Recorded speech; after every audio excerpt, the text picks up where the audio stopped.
SEO, ये 3 अक्षर सुनते ही दिमाग में अक्सर क्या आता है? कुछ मुश्किल सा, टेक्निकल सा। लेकिन आज इस विश्लेषण में हम देखेंगे कि इसकी असली सच्चाई कितनी सीधी और कितनी इंसानी है।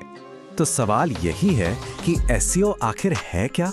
क्या ये कोई टेक्निकल जादू टोना है? कुछ गुप्त कोड्स हैं जिनसे गूगल को मनाया जाता है, या फिर कहानी कुछ और ही है? चलिए इसी को समझते हैं। अब देखिए, ये स्लाइड पूरी कहानी को एक नज़र में साफ कर देती है। एक तरफ है वो भ्रम जो हम सबने सुने हैं कि एसईओ मतलब टेक्निकल जुगाड़, या बस कीवर्ड्स भर दो, या किसी तरह एल्गोरिथम को खुश कर दो। लेकिन सच्चाई ठीक इसके सामने है। एसईओ का असली मतलब है लोगों की मदद करना, एक भरोसा बनाना और उनके सवालों के जवाब देना। तो फिर इसकी सबसे सीधी परिभाषा क्या हो सकती है? देखिए, एसईओ का मतलब है अपनी बात को इतने साफ और सीधे तरीके से कहना कि गूगल का सिस्टम भी उसे समझ ले, और सबसे ज्यादा जरूरी, वो इंसान भी समझ ले जिसके लिए वो जानकारी है। इसे समझने के लिए हमें गूगल के नजरिए से सोचना होगा। गूगल का सिर्फ एक ही मकसद है, जब कोई कुछ सर्च करे तो उसे सबसे बढ़िया, सबसे तेज और सबसे भरोसेमंद जवाब मिलना चाहिए। अगर हमारा कंटेंट ये 3 काम कर रहा है तो समझ लीजिए हम और गूगल एक ही टीम में हैं। और इस स्लाइड पर लिखी बात बहुत गहरी है। एसईओ कोई ट्रिक नहीं, आदत है। इसका मतलब है कि ये कोई 1-2 दिन का शॉर्टकट नहीं है।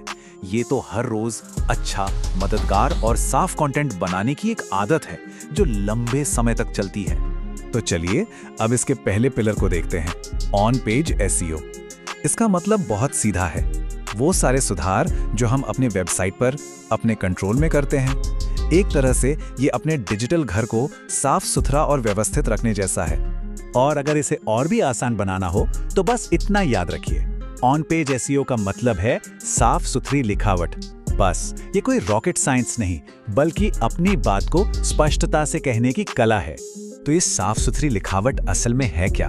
देखिए, इसकी शुरुआत होती है एक साफ हेडलाइन से, जो पहली नजर में बता दे कि अंदर क्या मिलने वाला है। फिर आते हैं छोटे और आसान पैराग्राफ, ताकि पढ़ने में आसानी हो। और ये सब हेडिंग्स, अरे ये तो सड़क पर लगे साइन बोर्ड की तरह हैं, जो पढ़ने वाले को रास्ता दिखाते हैं।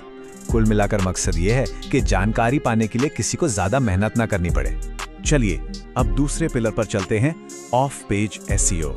अगर ऑन पेज एसईओ अपने घर की सफाई थी, तो ऑफ पेज एसईओ बाहर की दुनिया में, डिजिटल दुनिया में अपनी साख या अपनी इज्जत बनाने जैसा है।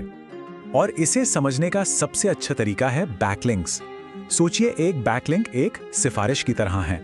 जब कोई दूसरी जानी मानी और भरोसेमंद वेबसाइट आपकी वेबसाइट का लिंक देती है, तो वो गूगल से कह रही है कि हाँ, इस जगह पे भरोसा किया जा सकता है। ये एक बहुत पॉजिटिव सिग्नल है। और ये बात यहाँ पर एकदम फिट बैठती है। भरोसा मांगा नहीं जाता, कमाया जाता है। अच्छी साख या अच्छे बैकलिंक्स खरीदे नहीं जा सकते, उन्हें अच्छा और उपयोगी काम करके कमाना पड़ता है। यही ऑफ पेज एसईओ का असली मंत्र है। ठीक है, तो ये सब तो समझ आ गया, लेकिन शुरुआत कहाँ से की जाए? सबसे जरूरी बात यह है कि हम कीवर्ड्स के पीछे भागने के बजाय उन सवालों को समझें जो लोग असल में पूछ रहे हैं। कीवर्ड कोई टेक्निकल शब्द नहीं है, पता है? कीवर्ड असल में वो सवाल हैं, वो जरूरतें हैं जो लोग गूगल के सर्च बॉक्स में लिखते हैं। हमें ये याद रखना होगा कि हर सर्च के पीछे एक इंसान है, जिसे कोई जानकारी या कोई समाधान चाहिए। तो ये सही सवाल कैसे मिलेंगे? अरे ये तो हमारे सामने ही है। पहला, गूगल में कुछ टाइप करना शुरू कीजिए, वो जो सुझाव देता है वो असली सवाल है। दूसरा, गूगल का पीपल ऑल्सो आस्क सेक्शन, ये तो लोगों के मन के सवालों की सच्ची लिस्ट है। और तीसरा, यूट्यूब या ब्लॉग्स के कमेंट्स पढ़ना, ये तो सीधे लोगों की आवाज सुनने जैसा है। और एक बार जब वो सवाल समझ में आ जाए, तो लक्ष्य सिर्फ एक होना चाहिए, उस सवाल का सबसे अच्छा, सबसे पूरा और सबसे ईमानदार जवाब देना। अगर कंटेंट इस एक लक्ष्य को पूरा कर रहा है, तो एसईओ अपने आप हो जाता है। और आखिर में बस यही एक सवाल है जो सबसे ज्यादा मायने रखता है। अपने बनाए हर कंटेंट को इसी कसौटी पर परखना चाहिए। क्या ये किसी इंसान के सवाल का सबसे बेहतरीन जवाब है? अगर जवाब हाँ है, तो आप एसईओ को उसकी असली आत्मा में समझ चुके हैं, क्योंकि ये कभी मशीनों के बारे में था ही नहीं, ये हमेशा से इंसानों के बारे में था।